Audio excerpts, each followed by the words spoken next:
Kerajaan tiada kaitan dengan dana bantuan kumpulan pelampau Islam di Amerika. Arab Saudi jamin 182 bakal haji mendapat visa Sabtu ini.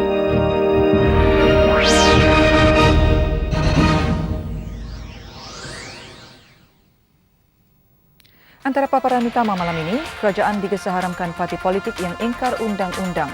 Keluaran terbaru majalah Newsweek diharamkan.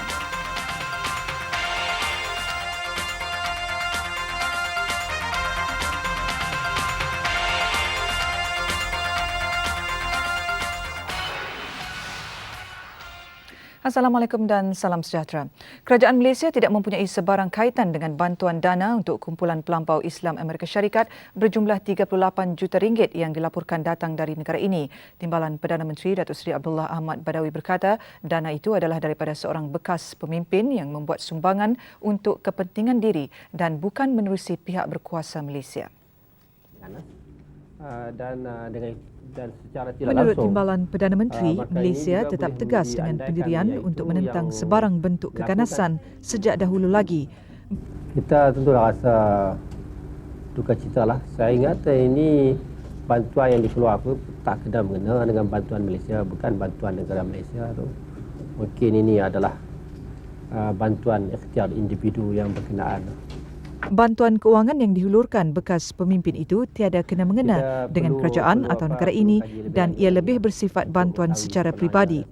Bagaimanapun hubungan lama yang terjalin antara bekas pemimpin itu dan pertubuhan radikal Islam di negara berkenaan pada masa itu telah membawa kesan negatif hingga ada pihak yang membuat andaian buruk mengenai Malaysia.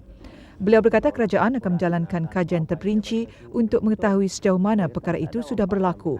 Datuk Seri Abdullah diminta mengulas mengenai kenyataan pengerusi Majlis Tertinggi Islam Amerika Syarikat, Syekh Muhammad Hisham Rabbani yang mendedahkan bekas pemimpin Malaysia membantu kumpulan radikal Islam Amerika Syarikat. Menurut Datuk Seri Abdullah, selama ini beliau juga hairan apabila Malaysia dikaitkan dengan gerakan radikal dan militan Islam di Amerika Syarikat yang bertanggungjawab ke atas peristiwa 11 September, sedangkan Malaysia tidak pernah menyokong kegiatan seumpama itu. Soal dia sokong, dia tak sokong apa itu pasal dia. Tapi yang perkara yang kita dapati, yang kita ketahui sekarang ini, sebagaimana yang dimaklumkan oleh Syekh Hisham itu, hubungan yang ada pada masa itu telah membawa kepada kesan yang buruk pada hari ini. Dan inilah yang menyebabkan kita rasa duka cita. Sehingga kita ni dilabelkan sebagai negeri yang berkemungkinan ada talian dan hubung kait dengan golongan-golongan yang militan ataupun yang ada agenda-agenda yang tidak disukai oleh Amerika. Datuk Seri Abdullah berkata beliau turut menyatakan kesangsian itu melalui pertemuannya dengan Syekh Muhammad Hisham. Syekh Muhammad Hisham berkata tindakan bekas ahli politik yang juga bekas menteri kabinet itu telah mencemar nama baik Malaysia di kalangan negara Islam dan Amerika Syarikat. They received some money from some politicians in Malaysia. And this is where it is creating the problem. This is where they are relating Malaysia with it kind of saying that there is some extremist elements there because of that past relationship. Pada sidang media yang sama, Datuk Seri Abdullah berkata segelintir pelajar Malaysia di Pakistan seharusnya tidak terpengaruh dengan sikap rakyat negara itu yang sentiasa membenci kerajaan mereka sehingga akan sering bertukar pemimpin. Justru beliau meminta mereka menghentikan kegiatan meracuni pemikiran pelajar baru Malaysia yang hanya akan mengganggu pengajian mereka. Menurut Datuk Seri Abdullah, perkara itu telah beberapa kali disuarakan oleh Perdana Menteri tetapi tidak diendahkan oleh penuntut berkenaan. Rupanya yang baru-baru pergi ni pun yang juga dihasut oleh pelajar Malaysia sendiri yang sudah lama di situ. Mungkin mereka yang pergi dulu itu telah melalui satu latihan ataupun telah pun ada kontak dengan golongan-golongan yang tertentu, maka dengan itu mereka telah mengambil sikap untuk menghasut adik-adik mereka ataupun anak-anak mereka yang baru pergi belajar ke sana untuk menentang kerajaan. Selain itu, mereka juga terbawa-bawa dengan tindakan dan cara ganas golongan Taliban di Afghanistan. Dalam hal ini, pelajar berkenaan perlu sedar bahawa Malaysia tidak boleh disamakan dengan Pakistan atau mana-mana negara dalam Pertubuhan Persidangan Islam OIC sendiri. Malaysia katanya adalah sebuah negara harmoni yang membolehkan setiap rakyat mengamalkan cara hidup dan pegangan agama masing-masing. Datuk Seri Abdullah turut ditanya mengenai kenyataan Mursyidul PAS, Datuk Nik Aziz Nikmat, yang mengakui ahlinya yang terlibat dalam insiden di Kuala Ketil Ahad lalu sebagai pengganas yang melakukan khianat. Dia sendiri mengaku ada juga orang PAS yang mengganas kalaulah laporan dan soal yang saya baca itu betul. Dia kata ada orang PAS yang mengganas dan secara tidak langsung. Maka ini juga boleh diandaikan iaitu yang melakukan keganasan pada malam itu adalah orang PAS sendiri. Menteri Besar Perlis Datuk Seri Syahidan Kasim mahu kerajaan mengharamkan parti-parti politik yang gagal mematuhi peraturan yang ditetapkan di bawah undang-undang sedia ada di negara ini. Beliau berkata langkah itu perlu bagi memastikan mana-mana parti politik yang tidak mematuhi peraturan dan undang-undang yang terkandung di dalam pendaftar pertubuhan dikenakan tindakan sewajarnya. Menurut Datuk Seri Syahidan, langkah pengharaman parti politik itu bukan satu perkara biasa kerana pada suatu masa dahulu kerajaan pernah mengharamkan parti komunis dari terus wujud di Malaysia. Justru, katanya, perkembangan semasa hari ini menuntut agar mana-mana parti politik yang gagal mematuhi peraturan pendaftar pertubuhan diharamkan agar keamanan dan kesejahteraan terus wujud di negara ini. Beliau berkata demikian sebagai mengulas tindakan penyokong parti PAS yang membakar trak polis dan menyerang hendap anggotanya dengan menggunakan kayu, batu serta asid di Kuala Ketil, Kedah 3 hari lalu. Kejadian itu tercetus apabila pihak polis cuba menyuraikan perhimpunan tanpa permit yang dianjurkan oleh parti itu di Kampung Kubang Bok. Saya meminta supaya pihak kerajaan mengambil tindakan serta-merta kepada ahli politik yang berkenaan supaya jangan dibiarkan negara ini terjejas keamanannya. Kita kena ingat keamanan akan terjejas kalau kita biar benda-benda yang kecil-kecil ini berterusan.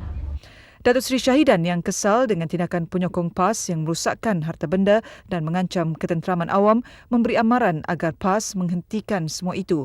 Malah beliau memberi peringatan kepada Menteri Besar Kelantan Datuk Nik Abdul Aziz Nikmat supaya tidak mengadakan ceramah di negeri itu secara haram dengan tujuan untuk merosakkan keamanan yang sedia wujud. Beliau sebelum itu menyampaikan sumbangan hamper kepada warga emas, pelajar serta keluarga miskin dalam program Hati ke Hati sempena pelancaran Puteri UMNO bahagian Arau di Arau siang tadi. Di Ipoh, Menteri Besar Perak berkata kerajaan negeri setuju prosedur untuk berceramah dikaji semula oleh Kementerian Dalam Negeri berikutan peristiwa keganasan oleh pihak tertentu semakin ketara di negara ini. Menurut Datuk Seri Muhammad Tajur Rosli Ghazali, pihaknya meminta PAS mematuhi undang-undang untuk berceramah di Dewan dan tidak secara umum seperti yang dilarang oleh pihak berkuasa. Khutbah kita juga perlu Menurut Datuk Seri Tajul Rosli, masa sekarang adalah untuk melaksanakan pembangunan negara dan bukan untuk berpolitik. Tak perlulah kita nak berpolitik sepanjang masa. Apabila parlimen dibubarkan, masa itu kita boleh berpolitik. Kita boleh kempen. Dan saya rasa masa itu kerajaan pun tak larang kalau kita adakan ceramah umum.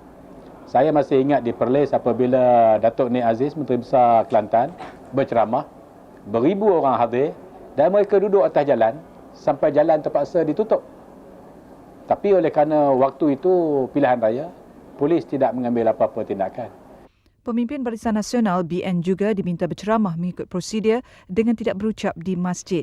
Beliau berkata pihaknya sedang memantau masjid dan surau yang tidak mengikuti saranan Majlis Agama Islam Negeri, termasuk khutbah menggunakan teks yang tidak disediakan majlis berkenaan.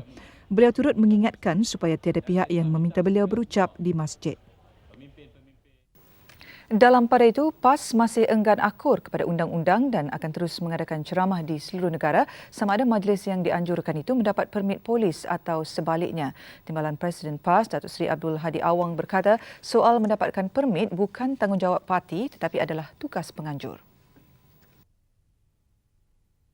Ya, kita menghadiri di mana saja tempat kita dijemput. Kerana urusan permohonan ini urusan tempat yang berkenaan, bukan urusan kita. Urusan kita ialah menghadiri jemputan. Bila dijemput, kita hadir di mana saja di seluruh negara. sama ada dapat kebenaran ataupun tidak, itu terpulang kepada negeri masing-masing. Menurutnya, beliau tetap dengan pendiriannya sebelum ini supaya kerajaan mengkaji semula larangan berceramah. Terdahulu, beliau mempengerusikan mesyuarat Exco di Kuala Terengganu siang tadi.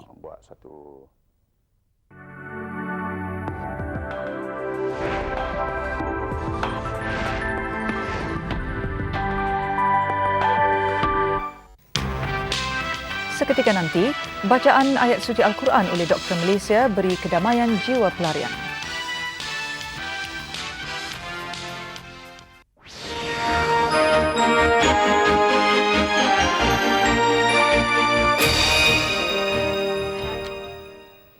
Kerajaan mengharamkan penjualan keluaran terbaru majalah Newsweek yang memuatkan paparan gambar Nabi Muhammad. Timbalan Perdana Menteri Datuk Seri Abdullah Ahmad Badawi berkata, langkah itu diambil kerana sebarang paparan gambar atau wajah Nabi adalah bertentangan dengan peraturan kerajaan terhadap mana-mana penerbitan di negara ini. Itu sudah menjadi cara menjajah menjadi peraturan kita. Kita tak benarkan majalah itu disiarkan untuk isu ni, bukanlah ban Newsweek.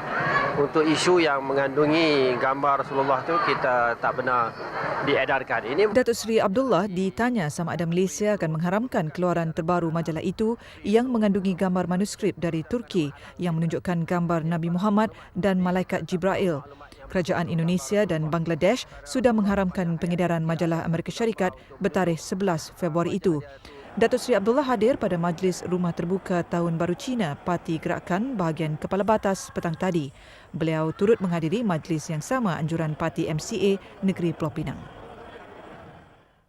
182 rakyat Malaysia yang masih belum mendapat visa untuk menunaikan haji musim ini diberi jaminan akan mendapat visa mereka selewat-lewatnya Sabtu ini. Menurut Konsul Jeneral Malaysia bahagian urusan haji Kamal Muhammad ketika dihubungi di Mekah, jaminan itu diberi oleh Menteri Haji Arab Saudi Dr. Iyad Amin Madani dalam pertemuannya dengan Menteri di Jabatan Perdana Menteri Datuk Abdul Hamid Zainal Abidin. Menurut Kamal, dalam pertemuan kedua-dua menteri berkenaan, Dr. Iyad Amin berkata pemberian visa itu perlu kerana berpendapat bakal jemaah haji terbabit mempunyai kes sahih untuk diberi visa haji. Menteri Haji Arab Saudi menyatakan beliau akan berusaha sekuat mungkin melalui Kementerian Luar dengan menghubungi Kementerian Luar Arab Saudi supaya visa itu akan dikeluarkan oleh pihak kedutaannya di Kuala Lumpur. Kepada bakal-bakal haji yang sedang menunggu keputusan mengenai visa untuk dikeluarkan oleh kedutaan besar Arab Saudi di Kuala Lumpur, harap dapat bertenang dan bersabar kerana usaha-usaha untuk mendapatkan visa itu sedang dijalankan oleh pihak Kementerian Haji di sini melalui Kementerian Luar. Dan dari segi prosesnya, Kementerian Luar akan menghubungi pihak kedutaan Arab Saudi di Kuala Lumpur supaya visa itu dapat dikeluarkan. Sabtu lalu, 129 bakal jemaah haji terkandas di lapangan terbang Sultan Ismail Senai Johor kerana visa mereka tidak dikeluarkan kedutaan Arab Saudi. Masalah pemberian visa itu timbul berikutan penarikan diri di saat-saat akhir atas pelbagai sebab oleh kira-kira 300 jemaah berdaftar. Pada tahun sebelumnya, mereka yang menarik diri akan diganti oleh jemaah yang dalam senarai menunggu. Penerbangan terakhir jemaah haji Malaysia dijangka berlepas ke Arab Saudi Sabtu ini, iaitu kira-kira seminggu sebelum hari wukuf. Di Kuala Lumpur, Setiausaha Parlimen Jabatan Perdana Menteri Datuk Noh Omar ketika dihubungi Buletin Utama berkata satu sidang media akan diadakan tabung haji esok berhubung pengeluaran visa berkenaan.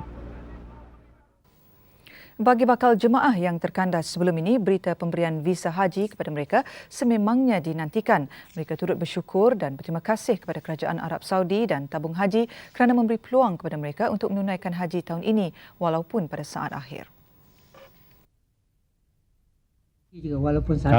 Kalau dapat nak pergi memang nak pergi kalau dapat. Tapi jangan semerta macam itulah. Jadi mengeluarkan visa tu kira-kira hari Khamis tu keluarkan visa, jadi dapatlah lapang hati fikiran kita. Kalau dapat nak pergi juga, tapi nak tahulah dia punya jadualnya nak keluar lagi rumah, terbangannya ada di Senai atau di Kuala Lumpur. jam pukul berapa malam ke siang, kita nak tahu gitu aja. Saya mengucapkan banyak terima kasih lah, bersyukur pada Subhanahu Wa Taala kerana kalau saya dapat visa daripada Arab Saudi, saya sangat-sangat bersyukurlah. Dan juga saya dapat menemui isteri saya lah di Mekah sana. Lembaga Tabung Haji minggu lalu mengumumkan pembayaran bonus 3.25% kepada pendepositnya, kadar paling rendah dalam tempoh 34 tahun. Pemerhati ekonomi menegaskan kadar itu sedikit sebanyak mencerminkan masalah pengurusan yang kini dihadapi tabung haji. Ketua Pegawai Eksekutif Tabung Haji, Muhammad Baki Saleh mengakui tabung haji kini perlu serius mengatur strategi untuk meningkatkan prestasi seterusnya mengembalikan keyakinan umat Islam. TV3 meninjau jalan yang dirintis badan itu. Lembaga Tabung Haji dinobatkan sebagai institusi pelaburan Islam contoh bukan sahaja di Malaysia, malah di kalangan negara-negara Islam lain. Ini digambarkan oleh Dr. Muhammad Abdul Manan dari Bank Pembangunan Islam dalam bukunya Hajj Management of Malaysia. Beliau mengkagumi bagaimana pengurusan ibadah haji mampu dibentuk sebagai sumber ekonomi melalui paduan visi kemasyarakatan dan kudrat kepimpinan. Sejak ia ditubuhkan pada tahun 1966, prestasinya meningkat dari tahun ke tahun. Antara tahun 1975 sehingga 1999, dividen yang diumumkan tidak kurang daripada 7%. Malah antara 1994 dan 1997, tabung haji membayar bonus 9.5%, paling tinggi dalam sejarah tabung haji. Rekod itu merosot kepada 5.5% pada tahun 2000. Ketika mengumumkan kadar dividen bagi 2001, Tabung Haji menjelaskan tumpuan pelaburannya adalah jangka panjang dan tidak akan menunjukkan keuntungan ketika ini. Selain itu, sektor perladangan dan pasaran ekuiti agak terjejas tahun lalu. Tidak dinafikan seperti syarikat lain, Tabung Haji terdedah kepada impak kegawatan ekonomi. Bagaimanapun, pengurusan yang dibelenggu kelemahan dilihat sebagai faktor asas mengapa Tabung Haji gagal mencapai standard yang diciptanya sendiri. Pelantikan tokoh-tokoh profesional sebagai ahli panel penasihat pelaburan Tabung Haji menunjukkan kerajaan serius memperbaiki kepincangan itu. Ketua Pegawai Eksekutif Tabung Haji yang baru, Muhammad Baki Saleh, bertekad untuk memandang ke hadapan dan meninggalkan apa yang disifatkannya cerita lama di Tabung Haji. Muhammad Baki, graduan ijazah London School of Economics, sebelum ini berkhidmat sebagai pengarah bahagian hartanah di Dana Harta Nasional Berhad. Beliau menjelaskan Tabung Haji kini melalui penyusunan semula untuk membolehkan badan itu beroperasi dengan lebih berkesan dan berdaya maju. Tugas utama katanya ialah menghapuskan pembaziran, mengelakkan pertindahan sumber dan meningkatkan nilai tambah dalam setiap aktiviti Tabung Haji.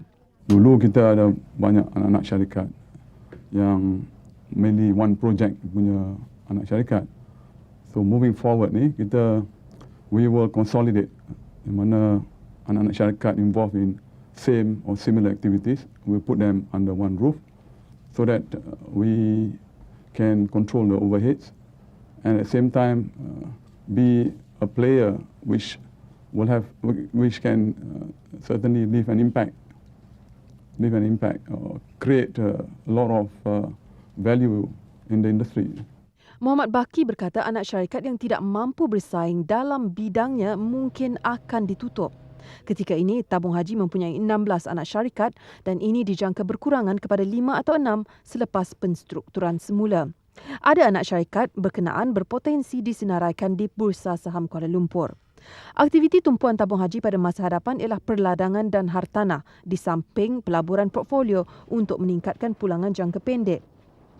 Sementara itu, penganalisis ekonomi Dr. Bajoy Bardai mempersoalkan sama ada Tabung Haji perlu terbabit secara langsung dalam operasi anak-anak syarikatnya. Beliau mencadangkan Tabung Haji meninjau kemungkinan kembali berfungsi sebagai institusi pelaburan awam. Katalah Tabung Haji nak melabur dalam teknologi. Daripada melabur sendiri, Tabung Haji boleh menubuhkan satu tabung khusus untuk dana modal teroka dan melabur sebagai pelabur dalam dana modal teroka dan memisahkan tugas mengurus pelaburan dari tugas mengurus syarikat. Kerana pada hari ini mungkin itu yang menjadi persoalan, sama ada Tabung Haji mempunyai kepakaran yang cukup untuk mengurus syarikat teknologi. Dr. Bajoya memandang positif usaha penyusunan semula tabung haji, terutama langkah melantik firma perakaunan dan perunding bagi membantu meningkatkan kelicinan organisasi. Dr. Bajoya menyifatkan tempoh ini sebagai lengkuk belajar atau learning curve bagi tabung haji dan percaya badan itu akan lebih mantap selepas ini. Paling penting ialah memastikan umat Islam kembali yakin tabung haji mampu menunaikan amanahnya. Sikap ataupun approach baru ni, kita akan be very transparent. Kali terakhir tabung haji mengumumkan dividen 3% ialah pada tahun 1966, iaitu ketika ia mula ditubuhkan. Tabung haji kini menghadapi persimpangan. Dengan kepimpinan dan hala tuju yang baru, insya-Allah tabung haji mampu menunjukkan prestasi yang lebih baik bermula tahun ini. Tengku Aida Bustaman untuk TV3. Kehadiran pasukan bantuan kemanusiaan dari Malaysia membawa 1,000 rahmat bagi kumpulan pelarian Afghanistan di sempadan Pakistan. Pasukan perubatan MOVA, tajaan Persatuan Pemilik Kenderaan Bermotor Malaysia, bukan sekadar memberi khidmat perubatan semata-mata kepada pelarian. Malah mereka turut mengadakan sesi kerohanian iaitu memperdengarkan bacaan ayat suci Al-Quran dan majlis doa selamat. Kunjungan pasukan perubatan MOVA ke Kem Rogani, kelolaan Emiriah Arab Bersatu UAE membawa kelainan yang begitu bermakna bagi pelarian Afghanistan.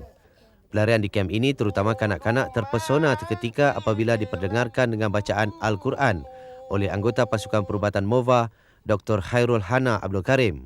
قد تبين الرشد من الغي فمن يكفر بالطاغوت لا انفصام لها والله سميع عليم. Kehebatan ayat-ayat suci Al-Quran itu memberikan satu keinsafan selain kedamaian jiwa kepada golongan pelarian mangsa perang ini. Memang kita sebagai orang Malaysia ni kita patut bersyukur besar sangatlah sebagai orang Malaysia ni sebab kita perhatikan apa yang ada di sini dan kalau boleh memang saya nak kalau boleh semua rakyat Malaysia dapat menyaksikan video ataupun visual yang dibawa oleh TV3 ke ataupun mana-mana press lah, dengan tujuan supaya dia orang dapat sedar yang kita di Malaysia ni cukup untung dengan orang kita yang lembut, dengan sifat lemah lembut ada semua cukup, and then kita punya peralatan dan kemudahan kita semua ada. Dan di sini contoh saya bagi tahu tentang membantu ataupun mengubati secara rohani ni ialah, of course kita orang Islam, saya kata kita nak ingatkan dia orang Afghanistan ni ataupun pelarian ni yang kita di Malaysia pun berdoa untuk dia. Sebab mungkin dia tak tahu sebab dia belajar agama tapi mungkin dia tak belajar geografi. Jadi dia tak tahu orang lain, negeri lain agama Islam. Jadi mungkin ingat dia seorang aja Islam dan yang lain ni semua pro Amerika ataupun orang yang anti Islam lah. Jadi kita bagi tahu kat dia yang kita, negeri kita ni macam Malaysia ni adalah negeri Islam dan kita pun berdoa pada dia. Jadi macam benda yang kita buat dekat sana itu adalah ikhlas kerana kita nak tunjukkan dia yang kita di Malaysia pun berdoa dan semayang hajat untuk dia di Afghanistan ni. Dan dengan itu dia rasa dia ni masih lagi dapat sokongan ramai daripada dunia lain, dunia Islam lain, dan dia orang lebih kuat secara rohani untuk nak sambung kehidupan dia susah, terutama budak-budak kecil lah. Pasukan MOVA turut melakukan penyembelihan akikah 34 ekor kambing hasil sumbangan anggota misi serta individu bagi diagih-agihkan kepada 320 keluarga pelarian yang sekian lama tidak dapat menikmati makanan berzat itu. Selama 4 bulan mereka berada di sini tak pernah merasai daging, dan ini satu cara lah yang kita bagi sumbangan. Dan kebetulan binatang ternakan di sini dijual dengan agak murah, dan ini satu peluang. Dengan sumbangan yang ada ni kita beri, kita beli binatang-binatang ternakan seperti kambing, biri-biri, dan terus kita sumbangkan di kem pelarian Afghanistan. Azhari Muhyiddin, TV3, Caman, Pakistan. Dan untuk laporan luar negara kita bersama Kamarudin Mapi. Silakan Keme. Terima kasih Aziza. Antara laporan luar negara, pesawat tentera Amerika terhempas di Afghanistan. Degil punca kebakaran belukar terus berlaku. Laporannya sebentar nanti.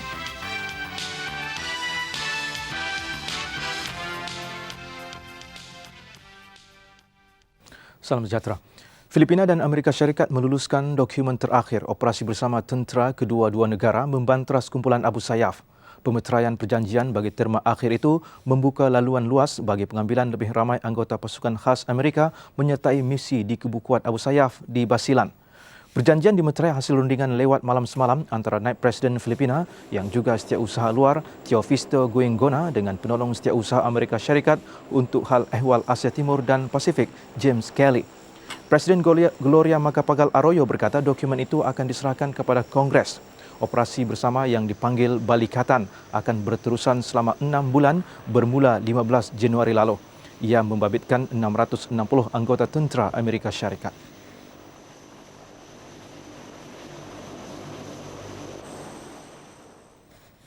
Tentera Israel awal pagi tadi menawan sepenuhnya bandar di utara semenanjung Gaza, Bait Hanun. Sumber keselamatan Palestin menyebut bandar berkenaan telah dikepung dan oleh tentera rejim dengan mengadakan sekatan terhadap semua laluan masuk. Jalan utama utara selatan melalui semenanjung Gaza juga disekat. Tentera Yahudi dikatakan menceroboh Bait Hanun sebelum subuh waktu tempatan dan membunuh seorang anggota polis, Amjad Hamad, dalam satu adegan berbalas tembakan. Seorang lagi rakyat tempatan cedera parah. Beberapa siri letupan juga kedengaran. Tel Aviv mendakwa Bait Hanun adalah kubu kuat pergerakan Hamas dan majoriti serangan dirancang dari bandar ini. Sebelum itu, tentera Israel menembak mati 3 anggota polis ketika menceroboh Deir al-Balah dan Bait Lahia di tengah semenanjung Gaza. Tentera Tel Aviv bagaimanapun dilaporkan berundur dari kedua-dua bandar berkenaan setelah membuat beberapa tangkapan.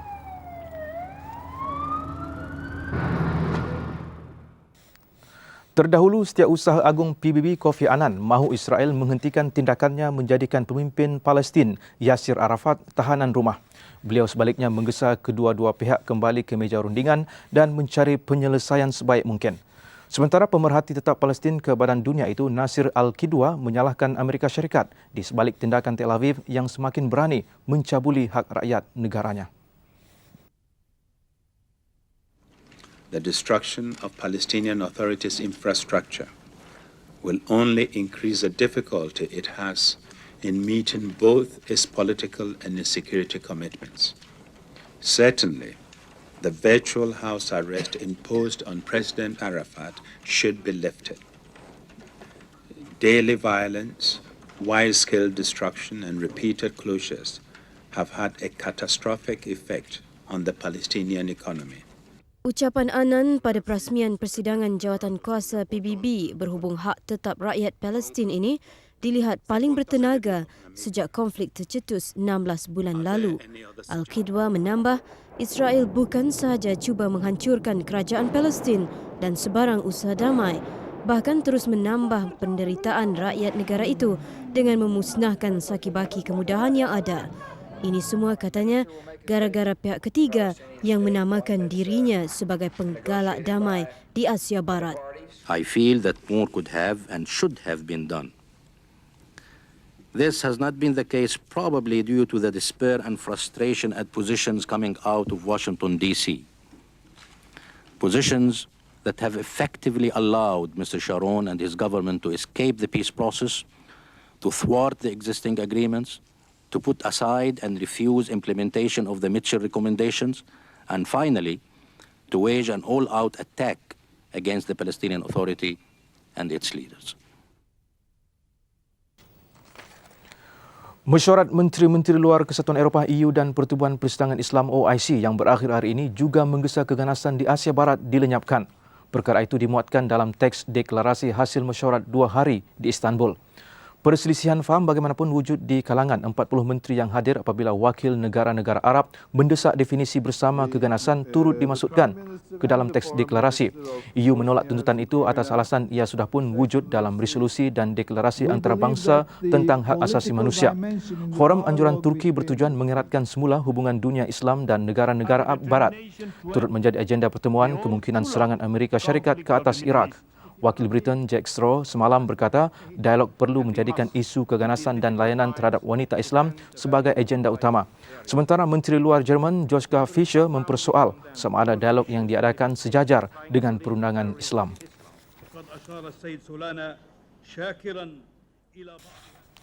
Sebuah pesawat kargo tentera Amerika Syarikat dengan 8 anak kapal terhempas di Afghanistan. Pesawat MC-130P terhempas di kawasan pedalaman tetapi sehingga kini tiada maklumat lanjut berhubung lokasi sebenar nahas. Kemalangan berlaku jam 2.50 pagi waktu tempatan. Kesemua anak kapal bagaimanapun dilaporkan selamat dan hanya mengalami cedera ringan. Kawalan Pusat Tentera menafikan ia akibat tembakan musuh. Ia adalah pesawat tentera Amerika Syarikat ke-8 terhempas di Afghanistan dan Pakistan sejak kempen pengeboman bermula Oktober lalu. Punca nahas masih disiasat.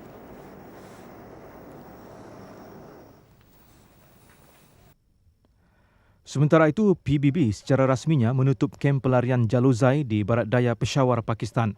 800 pelarian dipindahkan ke kem Barkili berhampiran sempadan Afghanistan. Menurut Timbalan Wakil UNHCR ke Pakistan, Eva Dimont, keadaan kem yang daif dan penderitaan berlarutan dialami pelarian menyebabkan pihaknya menutup kem ini.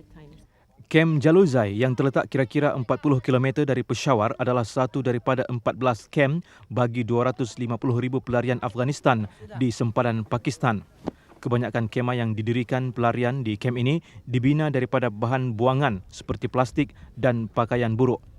Kedudukan kemah juga menyebabkan ia terdedah kepada bahaya banjir. Bekas pemimpin Yugoslavia, Slobodan Milosevic bersedia memulakan pembelaannya pada hari kedua perbicaraan. Milosevic, 60 tahun, dijangka menggunakan pengiktirafan yang diberi kepadanya sebagai pencetus damai di Balkan menerusi perjanjian Dayton sebagai strategi pembelaan. Beliau bagaimanapun masih menganggap hujahnya bukan dituju kepada sidang mahkamah atau tribunal tetapi kepada masyarakat dunia. Milosevic akan membela dirinya sendiri sepanjang perbicaraan yang dijangka berpanjangan lebih 2 tahun. Beliau juga dikatakan bakal mengenengahkan jenayah yang dilakukan Pertubuhan Perjanjian Atlantik Utara NATO di Yugoslavia bagi mempertahankan dirinya. Milosevic dituduh mencabuli hak kemanusiaan dan melakukan pembunuhan beramai-ramai masyarakat Kroasia, Kosovo dan Bosnia sepanjang 13 tahun era pemerintahannya. Poland sasar tempat ke-8 dunia. Segmen sukan bersama Dahlan Makmur sebentar nanti.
Salam sejahtera. Cuma tinggal 11 hari sahaja lagi sebelum berlangsung kejohanan hoki Piala Dunia di Stadium Nasional Bukit Jalil.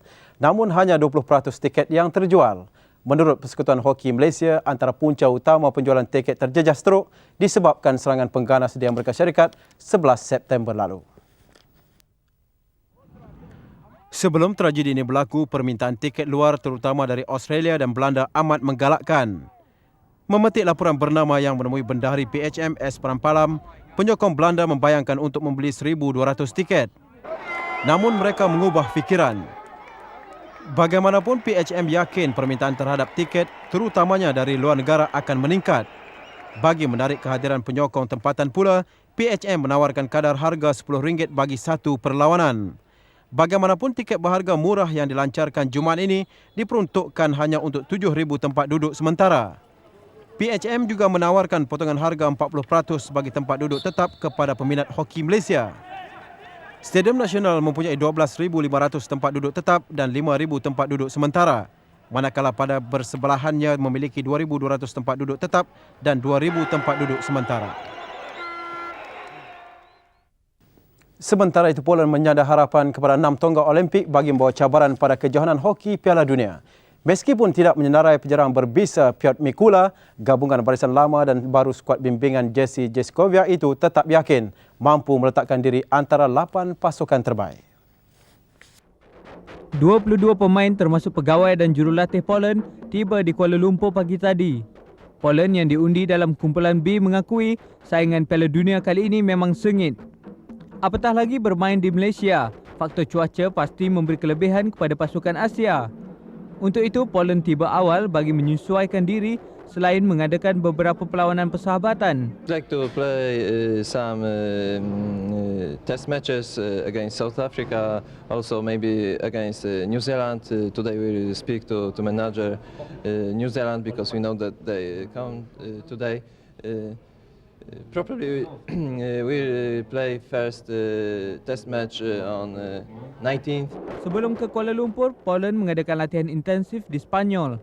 Mereka memulakan saingan menentang England pada 24 Februari. Pada kejohanan hoki Piala Dunia 1998 di Utrecht, Belanda, Poland sekadar menduduki tangga ke-12. Kejuaraan silat olahraga remaja kebangsaan di Bukit Jalil. Peningkatan prestasi kebanyakan pesilat remaja turut menyaksikan juara bertahan Pahang hampir pasti terlepas kejuaraan yang dimenangi musim lalu. Saingan separuh akhir kejuaraan silat remaja kebangsaan berlangsung siang tadi. Malang buat juara bertahan Pahang apabila hanya 3 pesilatnya berjaya ke separuh akhir. 2 daripada mereka kecundang meninggalkan wakil tunggal Pahang, putra kelas F Nur Azura Mamat. Setakat petang tadi, 3 daripada 11 pesilat Johor turut layak ke pertarungan akhir. Johor, naib juara kejohanan lalu di Kuantan, memenangi saingan putra kelas G, H dan J. Pertubuhan silat seni gayung kini berpeluang cerah merampas kejuaraan apabila sebahagian daripada 12 pesilatnya mara ke akhir. Sehingga petang tadi, 3 pesilat Kelantan turut mara ke akhir menerusi putra kelas D, E dan I. Saingan hebat turut membawa Malang buat pesilat pertubuhan seni gayung Fatani, Razif Zulfari yang patah tangannya. Namun ia cukup melegakan Persekutuan Silat Kebangsaan Malaysia Persaka dengan aksi pesilat remaja kali ini. Kita tengok pesilat-pesilat remaja hari ini sama standard dengan peringkat kebangsaan. Jadi ini satu petanda yang cukup baik bagi Persaka yang mana penglibatan para remaja khususnya di dalam pertandingan silat sebagai satu acara sukan begitu menggalakkan. Semua pertarungan akhir kejuaraan silat remaja kebangsaan akan berlangsung esok. Layak ke Piala Dunia tidak bermakna pasukan itu akan digeruni lawan. Itu yang patut dipelajari Slovenia dan China yang tewas mengejut bertemu lawan masing-masing pada perlawanan pembukaan kejohanan jemputan di Hong Kong semalam. Paling memalukan, aksi Slovenia yang dibelasah Honduras 5-1. Honduras berjersey putih membuka jaringan 6 minit sebelum babak pertama tamat menerusi Saul Martinez. Slovenia menjanjikan tentangan apabila Zlatko Zahovic menyamakan kedudukan menerusi sepakan penalti awal separuh masa kedua.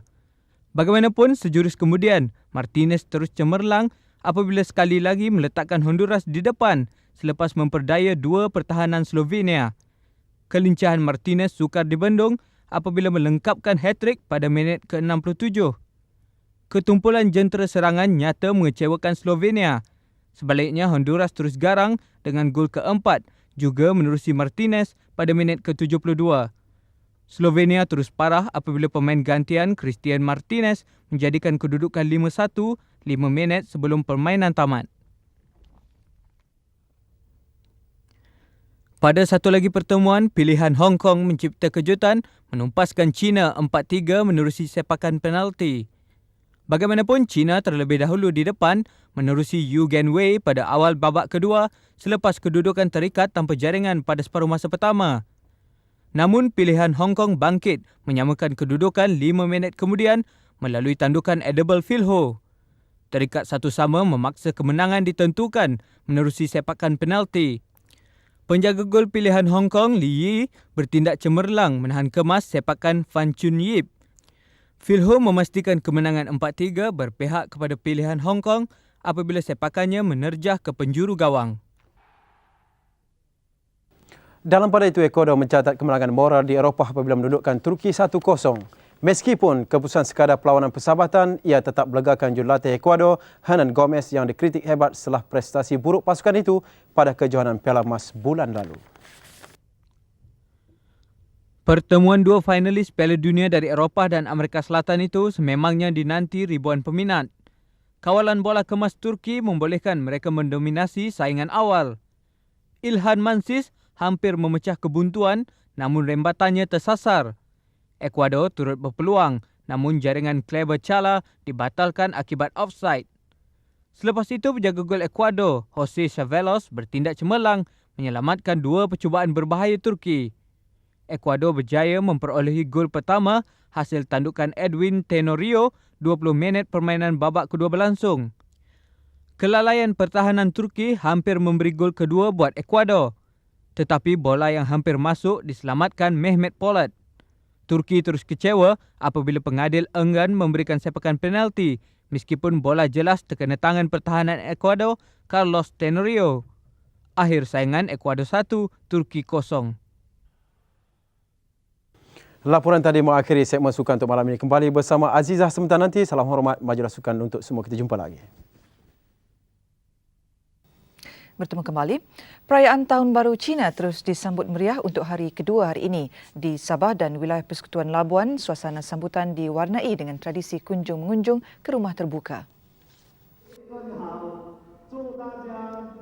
Antara yang menganjurkan rumah terbuka di Kota Kinabalu ialah MCA Sabah. Kira-kira 2,000 orang dari pelbagai kaum hadir pada majlis di Dewan Sekolah Menengah Kian Kok, Jalan Tuaran ini. Antara yang hadir meraikan tetamu Naib Presiden MCA, Datuk Seri Ong Kating dan pengerusi MCA Sabah, Edward Khoo. Manakala orang kenamaan yang hadir termasuk Menteri Kewangan Sabah, Datuk Musa Aman dan Speaker Dewan Undangan Negeri, Datuk Hassan Alban Sandukong. Sementara itu, Rumah Terbuka Parti Bersatu Sabah PBS di Hotel Airport View, Kota Kinabalu turut meriah. Majlis ini lebih bermakna apabila rakan-rakan dalam komponen BN turut sama berkunjung. Di wilayah Persekutuan Labuan pula, ratusan orang ramai turut menghadiri Rumah Terbuka Ketua Pemuda MCA Labuan, Peter Kong. Majlis dimeriahkan lagi dengan pertunjukan tarian singa yang dijayakan beberapa persatuan kesenian Cina Labuan. Antara yang hadir, Ahli Parlimen Labuan, Datuk Suhaili Abdul Rahman, Pengurus Besar Lembaga Pembangunan Labuan, Datuk Muhammad Nur Mokhtar, serta pemimpin masyarakat dan Ketua Jabatan Kerajaan. Di Ibu Negara, bahang sambutan Tahun Baru Cina disemarakkan lagi dengan persembahan tarian naga dan singa. Apa yang unik dalam persembahan itu adalah ahlinya bukan sahaja terdiri daripada penari Tionghoa tetapi turut disertai oleh mereka yang bukan keturunan Cina. Ini sekaligus memaparkan keharmonian budaya nasional Malaysia. Laporannya bersama wartawan Tin Moli Subramaniam. Tarian naga dan singa yang diwarisi sejak turun-temurun oleh masyarakat Cina adalah satu kemestian bagi sambutan Tahun Baru Cina. Ia dianggap membawa tuah dan kejayaan. Bagi rakyat Malaysia, tarian ini tidak asing lagi. Ia menjadi sebahagian daripada aktiviti riadah mereka yang bukan keturunan Cina. Malah ada yang menceburi bidang ini sejak usia yang muda. Saya minat nak belajar. Saya ikut dia orang pun dekat 20 tahun. Training sampai 8 tahun, habis itu baru naik. Pupu Kauseng atau maju ke hadapan langkah demi langkah, itulah tema tarian yang dipersembahkan oleh 30 ahli persatuan rukun tetangga wilayah persekutuan. Tarian selama sejam yang menampilkan gandengan bahu penari pelbagai kaum dan agama ini secara simboliknya memaparkan perpaduan adalah kekuatan rakyat Malaysia menuju kejayaan. Integrasi yang ditonjolkan ini menarik perhatian pelancong asing. This is integration. This is life. This is joy. I'm very happy to see this. It's great to see. I noticed there were Indian and Chinese, and that was really good. Tarian naga dan singa seumpama ini melambangkan titian muhibah yang mengukuhkan persefahaman dan persahabatan antara kaum di negara ini. Di samping membuka ruang kepada rakyat merenung keistimewaan menjadi warga negara Malaysia, ia juga membuktikan Malaysia adalah sebuah negara yang aman dan stabil walaupun memiliki rakyat yang berbilang bangsa dan agama. Tin Meli Subramaniam untuk TV3. Kebanyakan kebakaran hutan dan belukar di Selangor sepanjang bulan ini disengajakan oleh pihak yang membakar sampah secara terbuka. Bagaimanapun, bomba dapat mengawal sebahagian besar kebakaran belukar itu. Butiran lanjut bersama wartawan Azwaliza Azman. Daripada 396 kebakaran yang membabitkan lebih 1,000 hektar kawasan itu, hanya 5 belum dapat dipadamkan sepenuhnya, memandangkan cuaca musim kemarau membenarkan api merebak dengan lebih luas. Antara kawasan yang masih mempunyai rebakan api adalah di Batang Berjuntai Kuala Selangor, Taman Ulu Cucuh Sepang, Kampung Tembok Batu Laut dan Johan Setia Kelang. Menurut Pengarah Jabatan Bomba dan Penyelamat Selangor, Timbalan Pensuruhjaya Zaharuddin Hassan, pembakaran terbuka dilakukan atas sebab penjimatan kos oleh segelintir golongan. Kebakaran hutan banyak berlaku disebabkan oleh perbuatan yang disengajakan, iaitu untuk membersihkan kawasan tujuan pertanian ataupun untuk menanam semula. So kita ingatkan lagi sekali bahawa mereka-mereka yang dapat kami kesan didakwa, maka kami akan serahkan pada pihak polis ataupun Jabatan Alam Sekitar. Tambahnya, pada musim kemarau ini, pembuangan putung rokok, pembakaran sampah serta pembuangan bahan kimia mudah terbakar seperti cat dan minyak boleh membahayakan keselamatan orang ramai. Orang ramai diminta melaporkan kepada bomba dengan segera sekiranya mempunyai maklumat mengenai kebakaran yang berlaku di kawasan mereka. Kerjasama orang ramai diperlukan bagi membantu pihak bomba memantau sebarang tindakan atau kegiatan yang boleh mengakibatkan kerugian pada harta kerajaan atau pada harta persendirian. Sabit kesalahan, mereka yang didapati bersalah boleh didakwa di bawah Akta Kualiti Alam Sekitar yang boleh membawa hukuman maksimum penjara 5 tahun atau denda RM500,000 atau kedua-duanya sekali. Azwaliza Azman, TV3. Sebelum berpisah, kita imbas kembali pada utama malam ini. Kerajaan tiada kaitan dengan dana bantuan kumpulan pelampau Islam.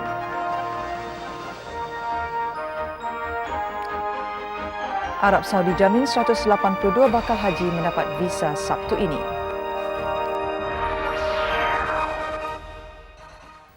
Buletin utama berakhir di sini dengan paparan tarian singa yang mewarnai sambutan hari kedua Tahun Baru Cina. Dengan itu, salam hormat dan selamat malam.